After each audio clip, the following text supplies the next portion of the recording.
안녕하세요. DJ 파도소리입니다. 오늘도 여러분과 함께하는 파도소리 사연집 시간이 돌아왔습니다. 오늘은 부산에 살고 계신 58세 박정희님의 사연을 전해드리려고 합니다. 30년이라는 긴 세월 동안 품고 살았던 미움과 원망, 그리고 마지막 순간에 밝혀진 진실에 대한 이야기입니다. 그럼 정희님의 사연 함께 들어보시겠습니다. 안녕하세요, 파도소리님. 저는 부산에서 작은 반찬 가게를 운영하고 있는 58세 박정희라고 합니다. 오늘 이렇게 사연을 보내게 된 것은 얼마 전 제 시누이가 세상을 떠나면서 저에게 남긴 말 때문입니다. 30년 동안 제가 얼마나 큰 오해 속에서 살았는지, 그리고 얼마나 소중한 사람을 미워하며 지냈는지 깨달았거든요. 저희 시누이분은 올해 62세셨는데 저보다 4살 위셨습니다. 이름은 박영숙이었고요. 결혼 초기부터 지금까지 30년간 저는 이분을 정말 싫어했습니다. 아니, 싫어한다는 표현보다는 미워했다고 하는 게 맞을 것 같아요. 그 이유는 제가 시집을 온 첫날부터 시작되었습니다.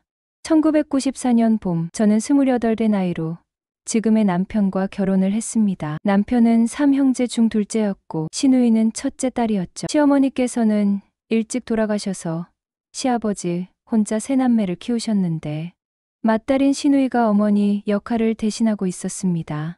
결혼식을 마치고 신혼집에서 첫날 밤을 보낸 다음 날, 저는 남편과 함께 시댁에 인사를 드리러 갔습니다. 시아버지께서는 정말 따뜻하게 맞아주셨고 시동생들도 수줍어하면서도 반갑게 인사를 했습니다. 그런데 시누이만큼은 왔네요. 시누이가 건넨 첫 인사였습니다. 표정도 차갑고 목소리도 딱딱했어요. 저는 처음에는 원래 성격이 그런가 보다 생각했습니다. 사람마다 성격이 다르니까요. 하지만 그날 하루 종일 지켜본 시누이의 모습은 분명히 저에게만 차갑다는 것을 알 수 있었습니다. 시아버지나 시동생들과 이야기할 때는 웃음도 보이고 다정한 모습이었는데 저와 눈이 마주치면 표정이 굳어졌거든요. 저에게 말을 걸 때도 최소한으로만 필요한 말만 했습니다. 그때만 해도 저는 시간이 지나면 괜찮아질 거라고 생각했어요. 새로운 가족이 들어오면 적응하는 시간이 필요하다고 생각했거든요. 하지만 시간이 지나도 시누이의 태도는 변하지 않았습니다. 결혼 후 첫 번째 명절인 추석 때였습니다. 저는 정성껏 음식을 준비해서 시댁에 갔어요. 시어머니가 안 계시니까 며느리인 제가 더 열심히 해야 한다고 생각했거든요. 그런데 시누이가 제가 만든 음식을 보더니 이렇게 말했습니다. 음식을 이렇게 짜게 하면 아버지 건강에 안 좋은데요. 사실 저는 시아버지의 입맛에 맞춰서 간을 조금 세게 했었는데 시누이는 그것조차 트집을 잡았어요. 그리고는 제가 가져간 음식은 거의 손도 대지 않고 본인이 따로 준비한 음식만 시아버지께 권했습니다. 그 일을 시작으로 시누이와의 갈등은 점점 깊어져 갔습니다. 시댁에 갈 때마다 시누이는 저를 견제했어요. 제가 시아버지께 뭔가를 해드리려고 하면 먼저 나서서 막았고 제가 하는 일마다 잘못된 점을 지적했습니다. 한 번은 제가 시아버지께서 좋아하실 것 같아서 새로운 반찬을 만들어 갔는데 시누이가 우리 아버지는 이런 음식 안 드시는데요 라고 말하면서 아예 상에 올리지도 않았어요. 정작 시아버지께서는 뭘 또 이런 걸 준비했어 고생했다라고 말씀하셨는데도 말이에요. 시간이 지나면서 저는 점점 시댁 가는 것이 부담스러워졌습니다. 시누이 때문에 매번 스트레스를 받으니까요. 남편에게 이야기해도 남편은 누나가 원래 꼼꼼한 성격이다. 누나도 아버지를 걱정해서 그러는 거다라고만 했어요. 그러던 어느 날 정말 견디기 힘든 일이 일어났습니다. 제가 첫 아이를 임신했을 때였어요. 입덧이 심해서 냄새에 민감한 시기였는데 시댁에 갔더니 시누이가 일부러 강한 냄새가 나는 음식들을 준비해놨더라고요. 임신부는 이런 음식이 좋다고 하던데요. 시누이가 말했지만 저는 그 냄새 때문에 화장실로 달려가서 토해야 했어요. 그런데도 시누이는 몸조리를 제대로 안 해서 그런 것 같은데요 라고 말했습니다. 그때 정말 화가 났어요. 임신한 며느리에게 이럴 수 있나 싶었거든요. 하지만 시아버지 앞에서 시누이와 다투기는 싫어서 그냥 참았습니다. 아이가 태어난 후에도 시누이의 간섭은 계속되었습니다. 제가 아이를 키우는 방식에 대해서도 이래라 저래라 했고 심지어 아이 이름을 짓는 것에도 의견을 냈어요. 이런 이름은 어떨까요? 저런 이름은 좋지 않을 것 같은데요 하면서 말이죠. 저는 점점 신우이를 피하게 되었습니다. 시댁에 가는 횟수도 줄이고 가더라도 신우이와는 최대한 대화를 안 하려고 했어요. 신우이도 마찬가지였는지 저와는 꼭 필요한 말만 했습니다. 이런 상황이 계속되자 가족 모임도 어색해졌어요. 시아버지께서는 눈치를 채셨는지 가끔 형수랑 영숙이랑 사이좋게 지내라고 말씀하시기도 했지만 이미 벌어진 감정의 골은 쉽게 메워지지 않았습니다. 신우이에 대한 제 감정은 단순한 불편함을 넘어서 미움으로 발전했어요. 왜 저에게만 이렇게 차갑게 대하는지, 왜 저를 인정하지 않는지 이해할 수 없었거든요. 다른 시댁 며느리들 이야기를 들어보면 신우이와 친하게 지내는 경우가 많다던데 저는 왜 이렇게 운이 없나 싶었어요. 세월이 흘러 아이들이 자라고 둘째까지 낳으면서 저와 신우이의 관계는 더욱 멀어졌습니다. 서로 얼굴을 보면 인사는 하지만 그것도 의례적인 수준이었어요. 마음을 열고 대화를 나눈 적이 한 번도 없었습니다. 그러던 중 시아버지께서 편찮으시기 시작했어요. 처음에는 소화불량이나 감기 정도로 생각했는데 병원에 가보니 위암 진단을 받으셨습니다. 다행히 초기 발견이어서 수술을 잘 받으시면 괜찮을 거라고 의사 선생님이 말씀하셨어요. 수술 날 저희 가족은 모두 병원에 갔습니다. 오랜 시간 기다린 끝에 수술이 성공적으로 끝났다는 소식을 들었을 때는 정말 안도했어요. 신우이도 그날만큼은 저에게 고생 많으셨어요 라고 말해줬습니다. 시아버지께서 회복하시는 동안 저희는 번갈아 가면서 간병을 했어요. 신우이가 주로 맡았지만 저도 일주일에 몇 번씩은 병원에 가서 도왔습니다. 그런데 이때도 신우이는 저와는 거리를 두더라고요. 제가 시아버지를 돌보려고 하면 제가 할게요. 괜찮습니다 라고 하면서 저를 배제했어요. 처음에는 또 시작이구나 싶어서 기분이 나빴는데 나중에 보니 신우이가 정말 헌신적으로 아버지를 돌보고 있더라고요. 밤낮 없이 병원에서 지내면서 시아버지의 모든 것을 챙겼어요. 식사는 물론이고 약 먹는 시간까지 꼼꼼히 체크하고 의사 선생님과 상담할 때도 항상 참석했습니다. 저는 그런 신우이를 보면서 복잡한 감정이 들었어요. 저 사람이 나를 미워하긴 하지만 아버지에 대한 마음은 진짜구나 생각하면서도 한편으로는 그래도 나까지 배제할 필요는 없는데 싶기도 했거든요. 시아버지께서 퇴원하신 후에도 신우이의 돌봄은 계속되었습니다.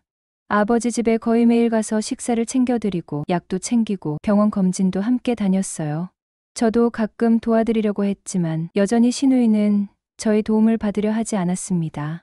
그런 신우이를 보면서 저는 더욱 화가 났어요. 시아버지를 돌보는 것은 며느리인 제 의무이기도 한데 신우이가 혼자 다 해버리니까 저는 마치 방관자가 된 것 같았거든요. 그렇다고 신우이에게 고맙다고 할 수도 없었고요. 워낙 사이가 나빠서 말이에요. 이런 상황이 몇 년간 계속되었습니다.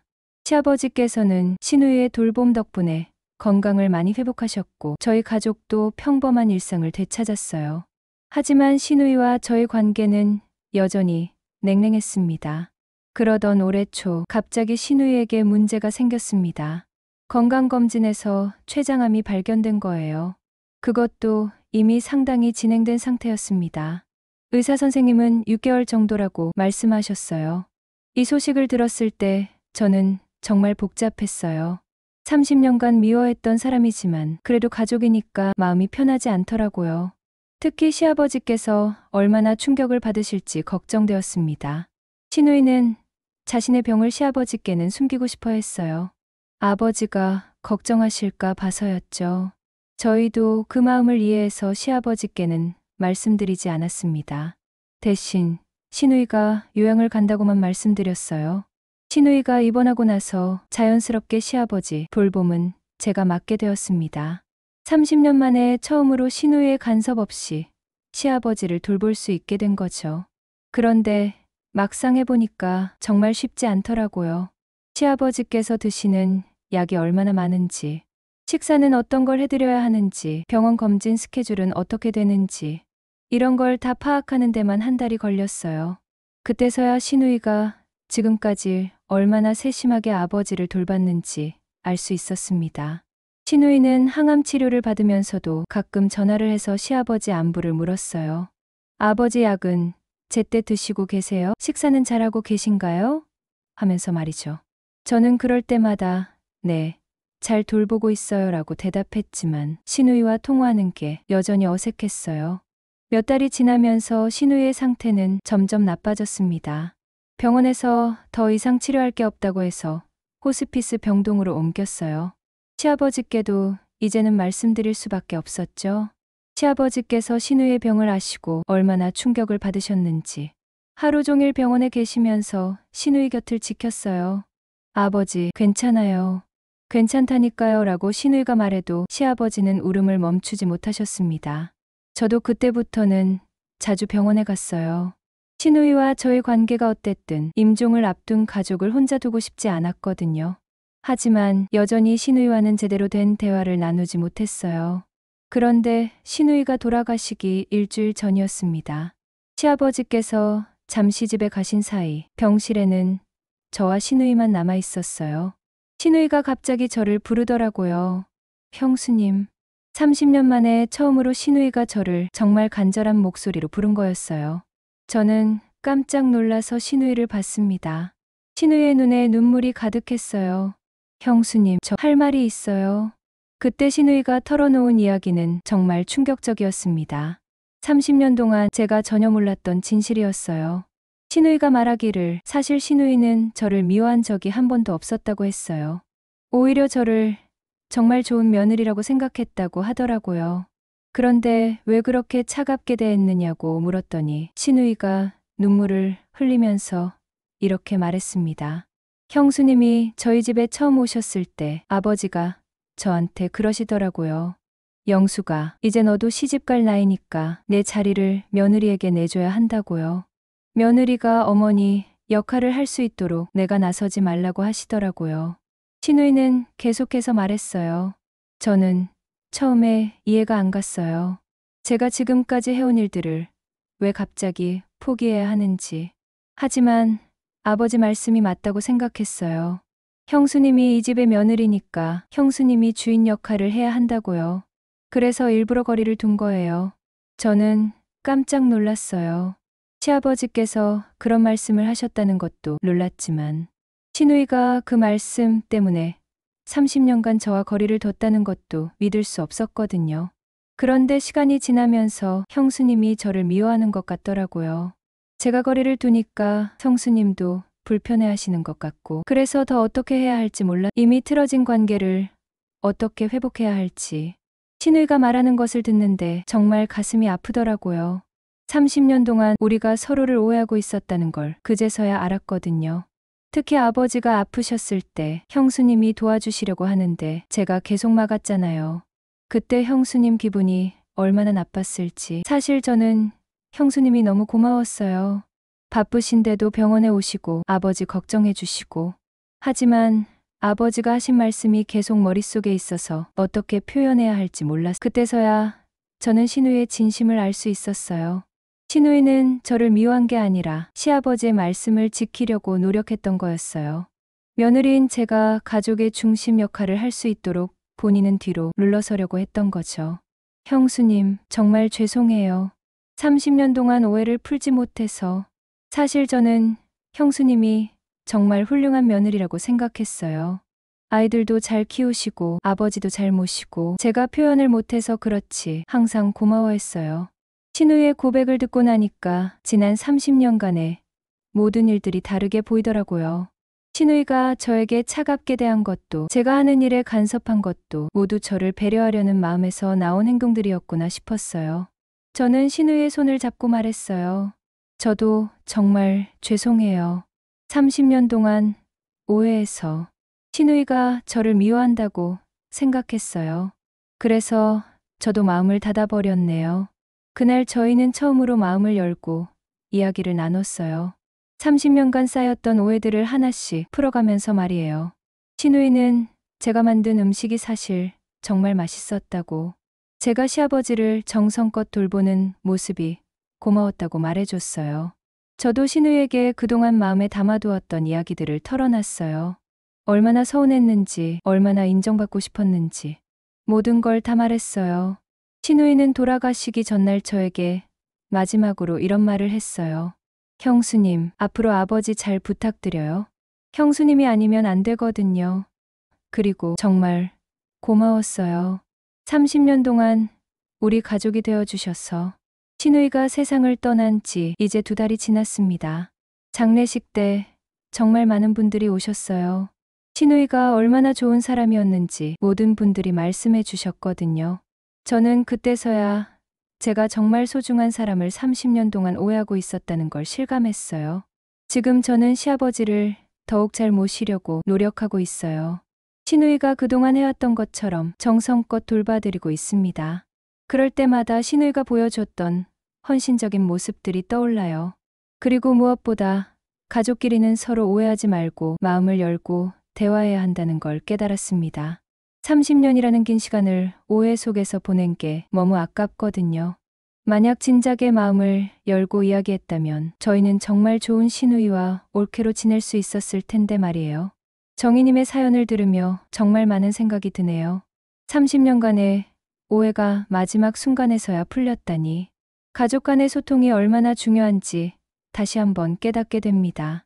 서로에 대한 작은 배려와 관심이 때로는 오해로 전해질 수 있지만 진심은 언젠가 전해지는 것 같습니다. 정희님과 신우이분처럼 말이에요. 여러분도 혹시 가족과의 관계에서 오해나 서운함이 있으시다면 용기를 내어 대화를 시도해 보시길 바랍니다. 시간이 해결해 줄 거라고 생각하며 이르다가는 정말 소중한 시간들을 놓칠 수 있거든요. 오늘도 파도소리 사연집과 함께 해주신 모든 분들께 감사드립니다. 여러분의 사연이 누군가에게는 큰 위로와 교훈이 될 수 있습니다. 구독과 좋아요, 그리고 따뜻한 댓글은 저희에게 큰 힘이 됩니다. 파도소리 사연집은 내일도 여러분 곁에서 함께하겠습니다. 안녕히 계세요.